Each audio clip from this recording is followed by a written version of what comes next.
Menyesal nggak Bu? Kok aku milih jadi hakim sih? Enggak, Enggak. sama sekali enggak. Malah happy ya? Iya. Malah menikmati. Menikmati gitu. Cinta lah sama profesi ini gitu kan. Ini juga kita udah usahain. Tahu kan dulu perjuangan yang mau dapatin masuk hakim itu kan susah. Sobat CSN, Source of Inspiration, hari ini kita kedatangan sosok perempuan muda, cantik, kece banget loh. Hakim Pengadilan Negeri Muara Bulyan. Namanya Eka Kurnianingsih.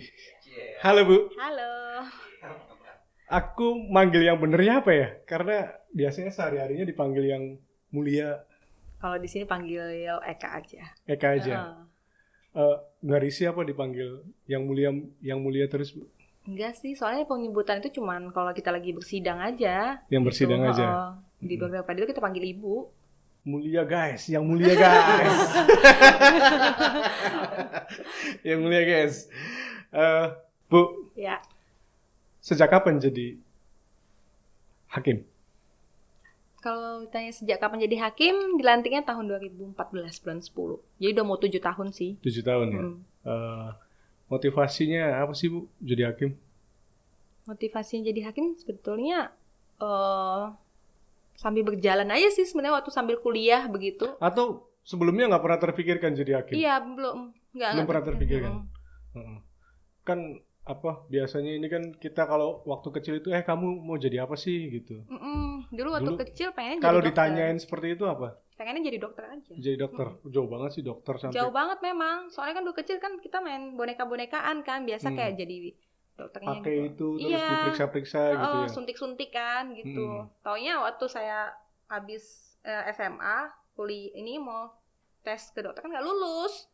Jadi si bapak ngomong, udah coba jadi ini aja, masuk ke bagian hukum aja gitu, ambil nanti tes hakim ya, dan nggak nolak gitu. Masa karena nggak lulus jadi milih hakim? Iya, begitu. Jadi memang waktu ditanya begitu dan ya udah coba ambil hukum aja. Nanti sulit loh Bu aja. jadi hakim itu Bu. Emang. Ini di sini aja ada beberapa kali yang ikut 10 kali ikut Hakim ujian. apa nih? Hakim apa dulu? Kayak ibu hakim. Hakim garis atau gimana? Iya. Iya kan? Gitu. Sulit-sulit ya, sulit-sulit begitulah. Sulit. Kalau yang hakim garis banyak di sini. Iya itu. Itu mudah ya. Mudah, iya. Apalagi hakim pernikahan. Ini Bu. Kalau ada tips sendiri nggak untuk menjadi hakim? Semua ya, kalau kita mau coba suatu pekerjaan pasti kita harus belajar dulu dong, punya kemampuan dulu kan, kayak gitu. Nggak bisa yang kita kosong dengan PD-nya maju tuh, enggak dong. Tetap harus ada bekal dulu. Ya bekalnya kita belajar dulu dong gitu. Oke. Terus strategi atau cara langkah-langkah yang untuk nih pemirsa podcast, siapa tahu ada yang, kalau yang di sini nggak ada yang bisa, udah kadaluarsa semua Bu yang di sini. Jangan patah semangat dong. Udah 10 kali ikut ujian nggak pernah lulus. Nggak apa-apa.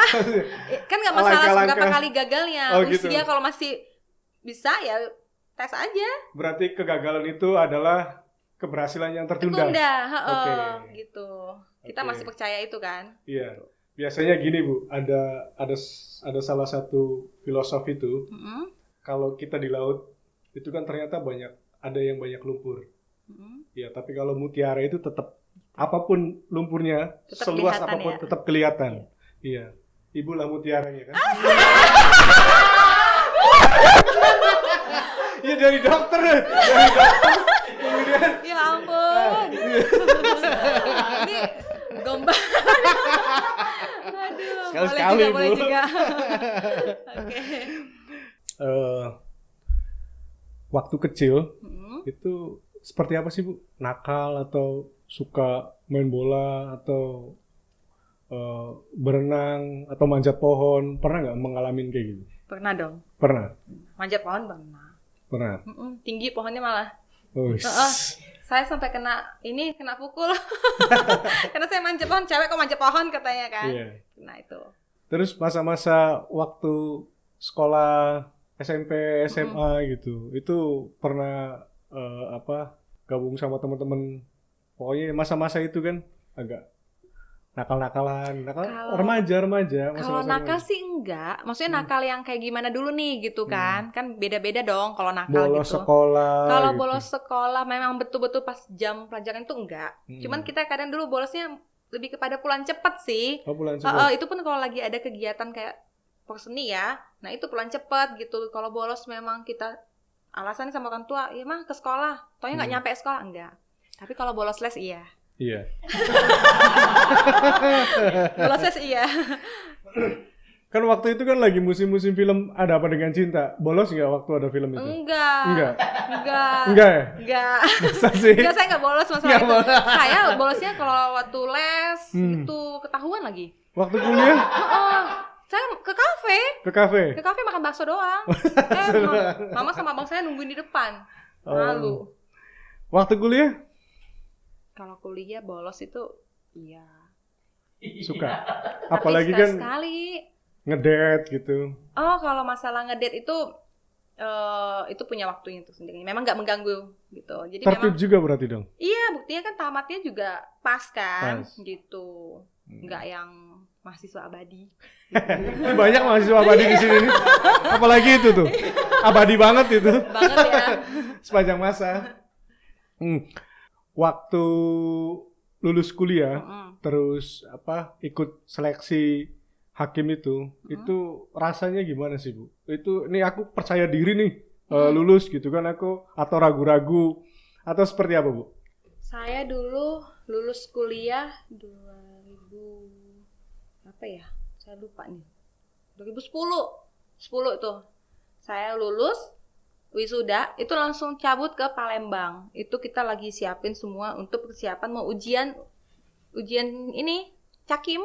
Gitu. Jadi masih pakai sasak-sasak. Bawa mobil kan sama bapak itu ke Palembang. Jadi soalnya saya dulu kan bukan minta sih. Saya penerimaan CPNS-nya itu untuk masuk ke Cakim itu dari Palembang, wilayah Palembang. Berapa kali Bu ikut ujian Bu? Satu kali. Langsung diterima. Iya. Itu 10 kali gak diterima-terima tuh Bu. Iya tuh memang saya bersyukur banget. Sampai kursus berkali-kali pun gak diterima-terima ya itu. Iya, itu apa Bu? Kalau yang gak diterima-terima itu tandanya. Dicobain yang lain kesempatan lagi. Oh gitu. Ada tip khusus gak sih Bu? Maksudnya harus bimbel atau harus apa gitu kan? Karena nih yang di studio nih 10 kali nih gak pernah lulus. Sebenarnya kalau tip khususnya itu nggak ada tips khusus sih, paling ya baca-baca seputaran. Misalnya kayak kita mau masuk jadi hakim nih, pasti kan bidangnya kan hukum ya. Hukum itu basicnya apa sih? KUHP, KUHAP, BW, kayak gitu kan. Undang-undangnya tuh sama kayak ya pengetahuan umum gitu sih. BW apaan sih Bu? BW? Saya pakai bahasa Indonesianya aja ya. Kita undang-undang hukum perdata, bukan BW hotel ya. Makanya. Iya, gitu. Betul. BW itu apa? Kita undang-undang hukum perdata. Oh, kita undang-undang hukum perdata. Itu bahasa Belanda. Pada saat seleksi hakim itu yang dijadikan bacaannya gitu. Ya. Bacaan, dan memang nggak lepas dari KUHP. Ada bacaan lain nggak Bu? Doa. Iya. Doa. Berarti kurang doa. Doa. Kurang itu doa paling mujarab itulah doanya. Doa ya. Doa. Berarti garis tangan ini emang sudah ditentukan ya Bu? Doa orang tua gitu kan. Doa orang tua. Gitu. Okay. Memang kita niatan pengen udahlah, kita memang fokuskan mau pengen jadi hakim nih. Niatan baik kita kan. Orang tua mendukung ya, didoakan ya. Gitu kan ya masuk. Berarti nasib juga ya Bu? Iya sih, kalau kita bilang nasib gimana, memang ya nasib juga sih. Nasib juga. Buktinya kalau saya nggak lulus di bulan 10, wisuda bulan 10, belum tentu saya jadi hakim. Soalnya kan 6 tahunan kan nggak ada penerimaan hakim itu. Gitu. Oke. Setelah dari lulus gitu, ada perasaan menyesal nggak Bu? Kok aku milih jadi hakim sih? Gitu. Enggak. Sama sekali enggak. Malah happy ya? Iya. Malah menikmati gitu. Cinta lah sama profesi ini gitu kan. Ini juga kita udah usahain. Tahu kan dulu perjuangan yang mau dapatin masuk hakim itu kan susah. Gitu. Banyak yang pengen masuk hakim tapi nggak kesampaian kan. Kok kita yang udah masuk kenapa mestinya menyesal gitu. Sih. Bagaimana sih cara mempertahankan profesionalitas sebagai perempuan? Biasanya perempuan ini kan selalu menggunakan lebih identik menggunakan hati, perasaan gitu kan. Terus bagaimana ketika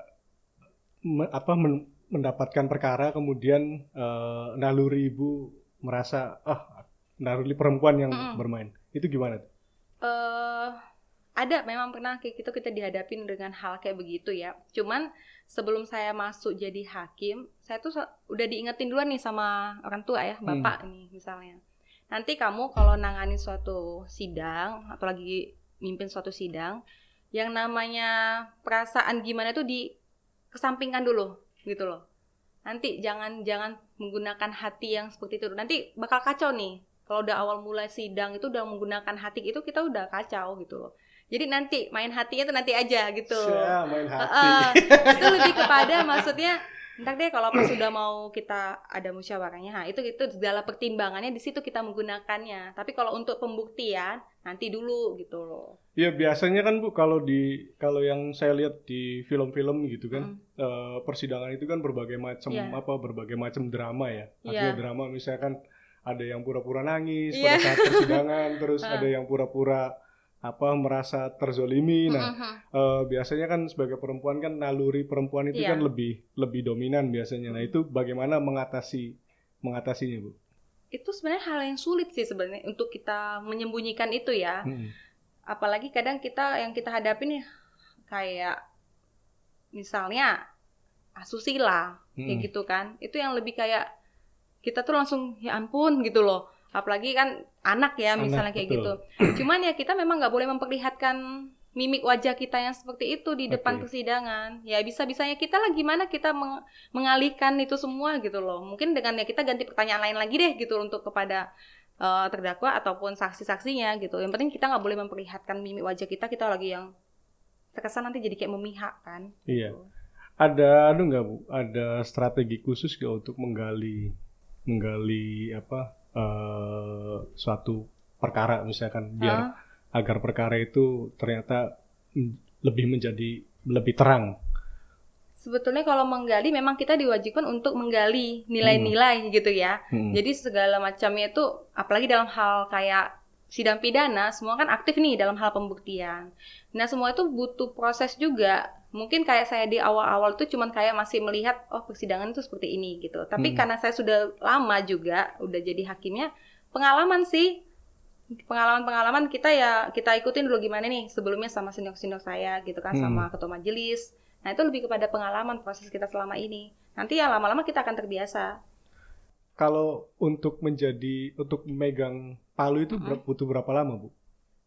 Nggak butuh berapa lama, tergantung kita lagi sidang apa nih. Kita sidang tilang juga kita pegang palu. Langsung pegang palu? Iya, karena tunggal kan. Pernah nggak ngelempar palu Bu? Enggak. Nggak diperbolehkan.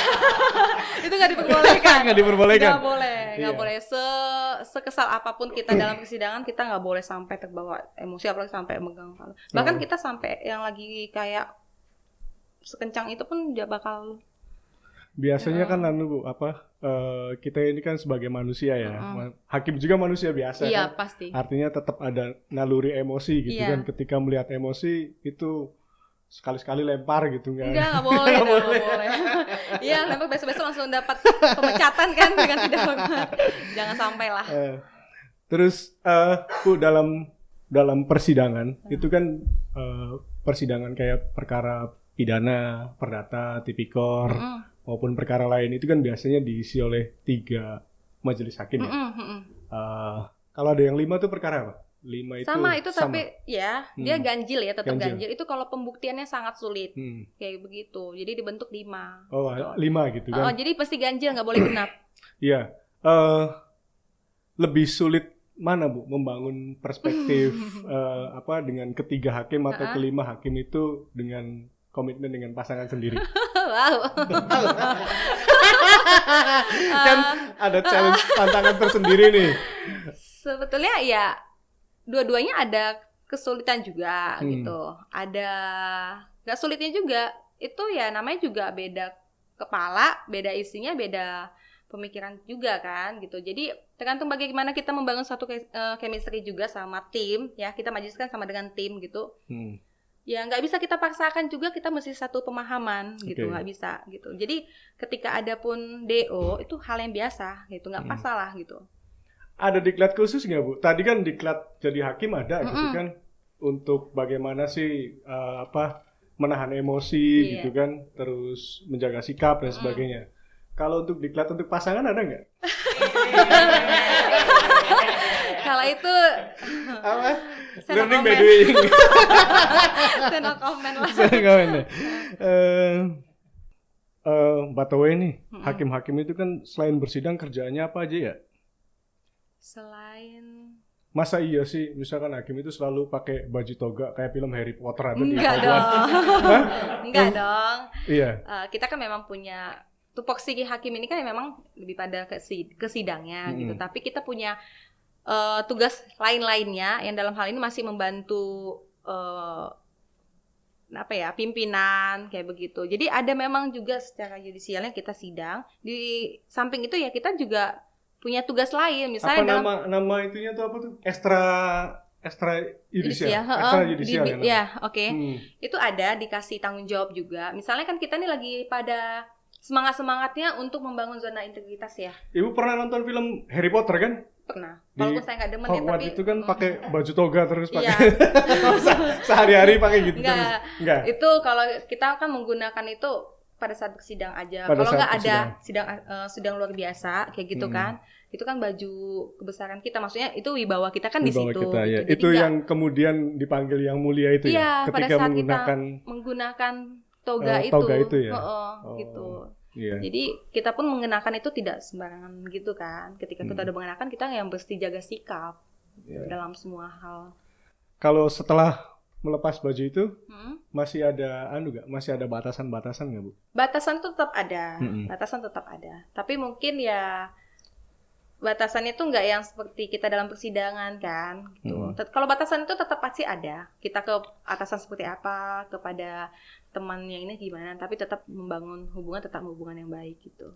Artinya boleh lah ya membangun komunikasi dengan maksudnya dengan bersosialisasi dengan pihak lain, nggak boleh. Yang penting tidak boleh yang berhubungan dengan perkara ya. Iya, itu yang tidak boleh. Tidak boleh ya.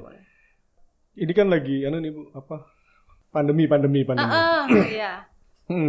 Karena ini udah lama nih, terus strategi ini kan majelis hakim ini kan benteng terakhir keadilan kan. Benteng terakhir keadilan di tengah pandemi ini, terus tantangan dan kesulitannya seperti apa nih, Bu? Kalau kesulitan selama pandemi ini pasti ada, nggak cuma kita hakim aja ya, semua pasti ada.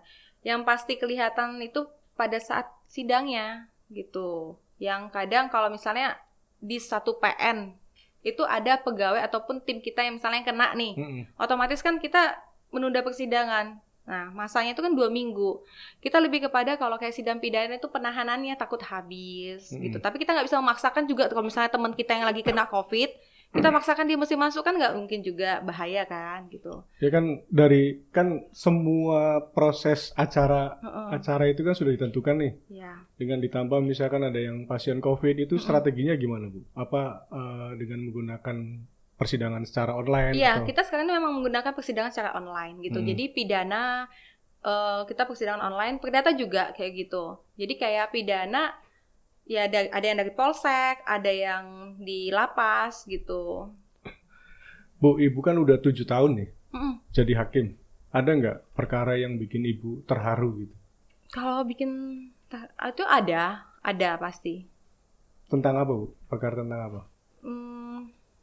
Anak tadi terus. Iya, anak ada. Ada tuh, ada dulu saya waktu masih saya di Sabah itu ada. Yang pokoknya campur emosional ya. Emosional itu bukan lebih kepada ngomel-ngomel ya, bukan gitu. Tapi ya ampun, kasihan gitu. Iya. Kok bisa gitu loh. Kasus pencabulan kan Bu? Iya. Merasa lebih kepada itu sih. Apalagi kadang kita kan yang cewek ya. Yang cewek, itu betul. Kesel kan kadang melihat hal kayak gitu. Pernah nggak sih Bu mendapat teror atau intimidasi gitu kan? Bukan perempuan nih. Ya puji Tuhan sih selama hampir 7 tahun nggak pernah ya. Nggak pernah. Aman-aman aja. Aman-aman aja.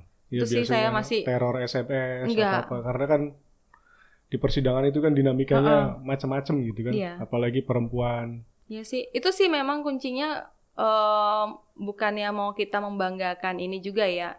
Lebih kepada kita menjaga sikap selama di persidangan itu, gitu kan. Bagaimana kita menyampaikan dengan tata bahasa yang baik, kayak gitu. Yang supaya jangan sampai ada yang kecewa, ada yang sakit hati, gitu loh. Jadi kita ya di tempat ini kan kita bukan di tempat kita ya. Jadi kayak lebih kepada ya jangan sampai ada yang sakit hati, yang nggak enak gitu. Jadi kita kan pasti akan nggak ada beban ya, nggak ada intimidasi, nggak ada apa-apa. Gitu. Tapi kan kalau yang kita cari itu kan keadilan hakiki ya Bu. Artinya tidak menyenangkan salah satu pihak. Nah itu ketika ibu harus memutuskan itu kalau malam tidur. Ada kadang kalau misalnya saya tuh kayak berat banget ya, misalnya kayak aduh saya mesti putus nih. Itu ada memang bikin kayak aduh gimana ya, saya tuh mesti bikin apa kayak gitu loh. Memang ada yang bikin kita nggak bisa tidur tuh ada. Kita mesti ya udah. Kadang saya solusinya gitu, saya bawa doa dulu. Ya? Iya. Tetap ke bawah ya. Ke bawah. Maksudnya ke bawah. Misalnya kita mau putus ya gitu. Tapi setelah putus, yang tadi memang sebisa mungkin saya nggak memberikan itu yang berdasarkan apa yang sudah terjadi di persidangan gitu. Yang setelah putus ya kita lempeng aja gitu, nggak ada beban. Fakta-fakta persidangan terus pembuktian gitu. Iya, jadi yang berdasarkan fakta di persidangan aja. Jadi setelah putus ya kita nggak ada beban ya, tidurnya nyenyak aja. Ada nggak Bu yang menerima pada saat persidangan terus kemudian ibu sampai terharu terus menangis gitu kan dalam suatu menerima perkara gitu? Ada nggak? Pernah saya nggak pernah ngalamin itu. Cuman ya kita nggak boleh nunjukin sih gitu loh. Kita nggak boleh nunjukin yang kita sedihnya tuh nggak bisa. Paling saya tuh kalau ngalihinnya ya dengan nunduk aja. Nunduk gitu. Nunduk saya pegang kayak agenda sidang. Saya biasa gitu pelampiasannya ke agenda sidang. Pulpen tuh saya puter kayak gitu. Misalnya kayak bete kan atau apa sedih, saya tulis aja gitu apa di situ. Jadi saya ngalihin ke situ karena nggak boleh kelihatan kan. Jangan-jangan habis podcast ini nanti ada teman-teman yang perkaranya dari ibu nangis-nangis kalau ibu udah nunduk, jadi berarti ibu enggak lah, enggak juga. Enggak. Bu, minum dulu Bu. Oh ya, oke. Minum dulu ya.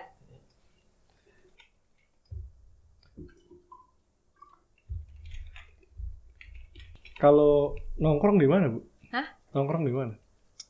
Kalau di Jambi ini di mana lagi? Paling WTC. Ada Hus de Kapara loh Bu, enak nongkrongnya, iya, makan steak. Iya, udah pernah nyobain udah tuh pernah dekat nyobain. Di Telanai kan? Iya. Iya, udah pernah cobain tuh.